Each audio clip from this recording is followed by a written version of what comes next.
I think at one time or another we've all questioned as to whether all that we see and are experiencing in our world has some sort of a rational plan behind it, because we understand now that both the Republican and the Democratic Party in our country are basically run by the same people.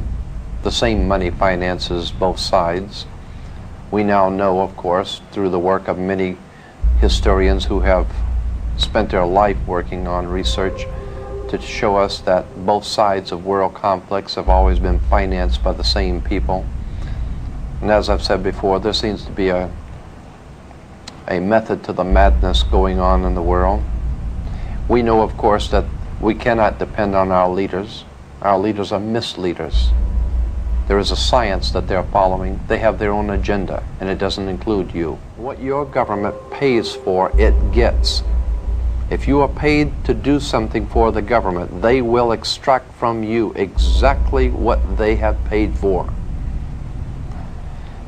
When we understand that, then we look at universities and schools, government-financed institutions of education, and see the kind of students and the kind of education that's being turned out by these government-financed schools.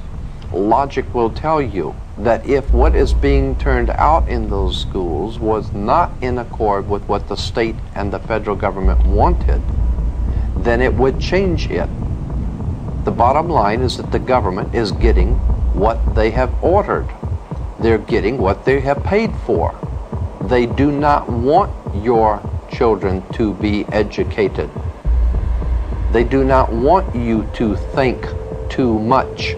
That is why our country and our world has become so proliferated with entertainments, mass media, game shows, television shows, amusement parks, drugs, alcohol, and every kind of entertainment to keep the human mind entertained, so that you don't get in the way of important people by doing too much thinking. You had better wake up and understand that there are people who are guiding your life and you don't even know it. And all American citizens, I think, have suspected something like this is going on. But we're all too busy trying to stay alive and live our lives. And after all, what can one person do about it? This is the most powerful government the world has ever known. They had the ability to get a hold on Adolf Hitler 50 years ago. He had a standing army, the greatest navy, air force, military, secret underworld organizations operating throughout the world. But this government got a hold on Adolf Hitler because it chose to and it wanted to. And you know, for some reason, they're unable to get a handle on the crime in the streets and drugs. But for some reason, if you do not pay your income taxes, they will find you. And if you go to the Amazon jungle, this government will find you, but this government got a hold on you because it wanted to. And they will make an example of you. They will find you because it chose to. They will deal with you because they wanted to. And you know it.